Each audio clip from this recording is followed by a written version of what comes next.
अस्सलाम वालेकुम। आज मेरी नज़र से हज़रत अली रज़ियल्लाहु तआला अन्हु का एक बड़ा एक स्ट्रॉन्ग मजबूत कॉल गुज़रा।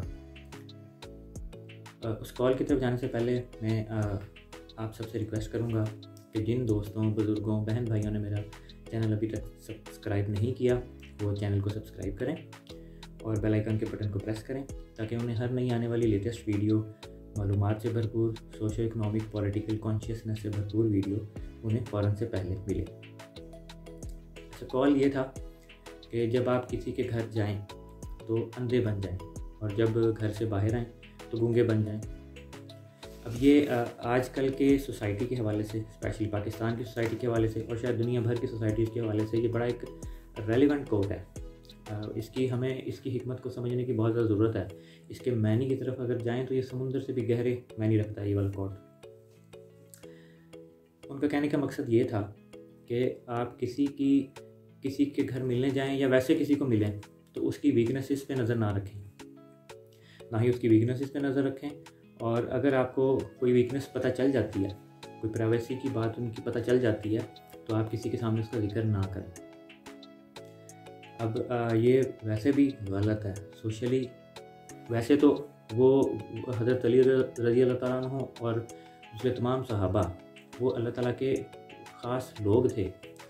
वो लोग अल्लाह ताला के बरगज़ीदा बंदे थे।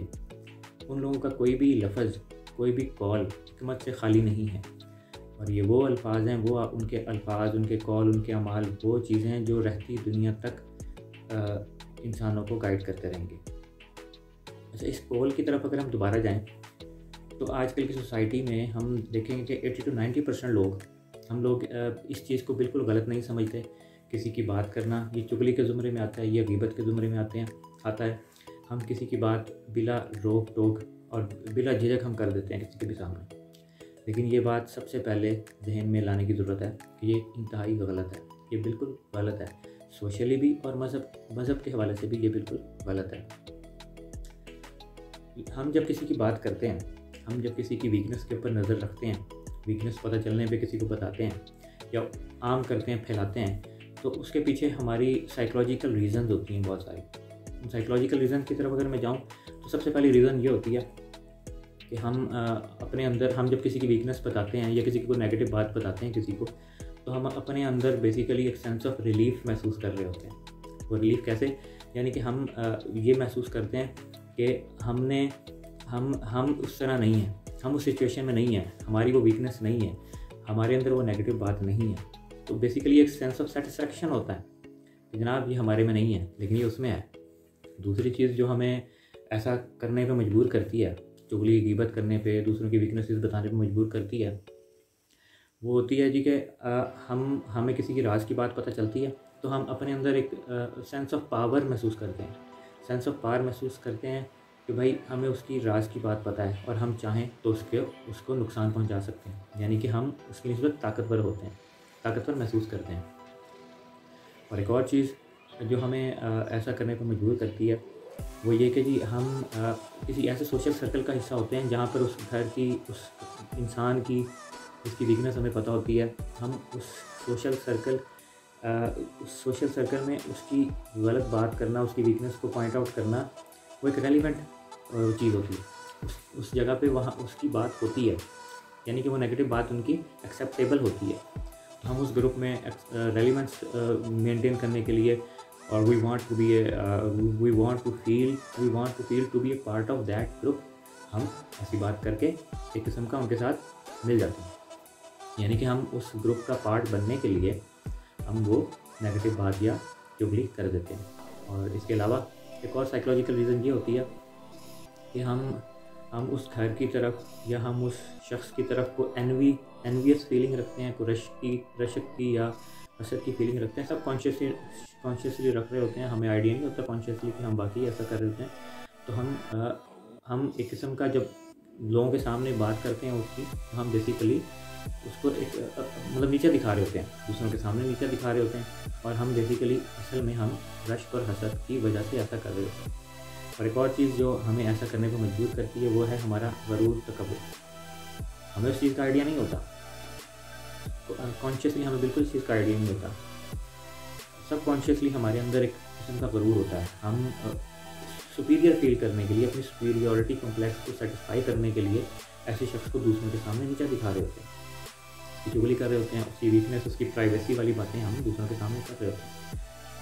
और एक और चीज़ जो हमें ऐसा करने को मजबूर करती है वो है जी कि हम टेंशन चाह रहे होते हैं। हम लोगों की टेंशन चाह रहे होते हैं जी कि हमें तो बड़ी राज की बात पता है, हमें तो उसकी वीकनेस पता है, और हम वो उसकी बात कर देते हैं। फिर एक और चीज़, हम बाज़ औक़ात बोरियत फील कर रहे होते हैं, हमारा टाइम नहीं पास हो रहा होता, तो हमें और कुछ नहीं मिलता, तो हम किसी की चुगली करना शुरू कर देते हैं और हमें बिल्कुल आइडिया नहीं होता कि हम ये गलत कर रहे हैं। अब यहाँ पे एक बड़ी इंपॉर्टेंट चीज़ पॉइंट आउट मैं करूँगा कि हम किसी के सामने जब किसी की नेगेटिव बात कर रहे हैं, हम किसी की वीकनेस बता रहे हैं, चुगली कर रहे हैं, तो हम कोई जिस शख्स को या जिस ग्रुप को हम ये बात बता रहे हैं, हम उसके साथ एक स्ट्रॉन्ग रिलेशन कभी भी कायम नहीं कर रहे। ऐसा हो ही नहीं सकता।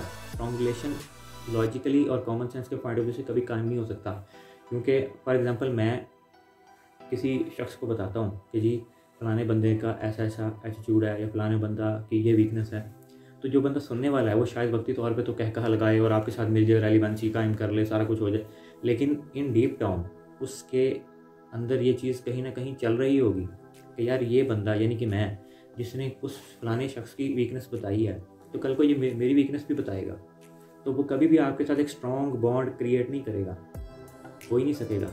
अगर होगा भी तो वो मसनूई होगा, वो वक्ती होगा। तो ये चीज़ हमें सबसे पहले देखने की ज़रूरत है कि, लेकिन ये चीज़ देखने की ज़रूरत है कि इसके नुकसानात क्या हैं। हमें इस चीज़ को समझने की ज़रूरत है। हमें अभी तक इन चीज़ों का मतलब हम शायद इस चीज़ को अभी तक समझते नहीं हैं, अगर हम इन चीज़ों में इन्वॉल्व हैं, इन बातों में इन्वॉल्व हैं कि माशरती लेवल पे हम किसी का उसकी गैर मौजूदगी में नुकसान कर रहे हैं। ज़ाहिर सी बात है कि मैं किसी की कोई वीकनेस बताऊँगा तो यकीनन उसकी क्रेडिबिलिटी लूज़ होगी, उसकी क्रेडिबिलिटी वीक होगी, उस बंदे की बात की अहमियत कम होगी। यानी कि उसकी एक हो सकता है किसी की नज़र में बहुत ज़्यादा इज़्ज़त हो और वो बाद में उसकी इज़्ज़त ना करें, तो हम उसको नाकाबिले तलाफ़ी नुकसान पहुँचा रहे होंगे। तो मैं बड़े अफसोस से इस चीज़ का जिक्र करूँगा कि हम लोग इस चीज़ को बिल्कुल भी नहीं समझते। तो अल्लाह ताला के बरगज़ीदा बंदों ने, जिनके ऊपर खुदा ताला का ख़ास रहमत रही है, उन्होंने बातें जो की हैं वो हिकमत से भरपूर है। हमें उन बातों को, जैसे कि ये कॉल है जिसकी मैंने अभी जिक्र किया, उनको उनके मानी को समझने की ज़रूरत है और वो हर ज़माने में रेलिवेंट रहेंगे। हमें हर ज़माने में हमें गलत करने से रोकते रहेंगे। तो हमें इस चीज़ से हर सूरत अवॉइड करना चाहिए। ये हमारे माशरे के लिए भी बहुत इंपॉर्टेंट है, हमारी आने वाली नस्लों के लिए भी इंपॉर्टेंट है, क्योंकि जो काम हम कर रहे हैं, इस चीज़ को हम गलत नहीं समझ रहे, वो हमारी आने वाली नस्लें, हमारे बच्चे वो उस चीज़ को मतलब एक्सेप्ट कर रहे हैं, उनका जहन एक्सेप्ट कर रहा है। वो मतलब कॉन्शियसली नहीं, सब कॉन्शियसली उनका जहन एक्सेप्ट कर रहा है कि ये गलत नहीं है, ऐसा ही होता है, माशरा ऐसे ही चलता है। जबकि महज़िब माशरे, जिसकी बिला तरदीद ये बात की जा सकती है कि जिसकी इब्तिदा इस्लाम की आमद से शुरू हुई थी, इंसानी तहज़ीब की मिराज तो वहीं से स्टार्ट हुई थी जब इस्लाम आया था। तो इस महज़िब माशरों में ऐसा नहीं होता। एक मैच्योर, एक स्ट्रॉन्ग पर्सनैलिटी लोगों की वीकनेसेस को, नेगेटिव पॉइंट्स को जज़ब करती है। तो एक चुप 100 सुख। तो हमें इन चीज़ों से अवॉइड करना चाहिए। ये ना सिर्फ हमारे माशरे को, हमारे आने वाली नस्लों को, बल्कि हमारे मुल्क को, बल्कि शायद नहीं, यकीनन बनी नौए इंसान को ये चीज़ें फ़ायदा देने वाली हैं।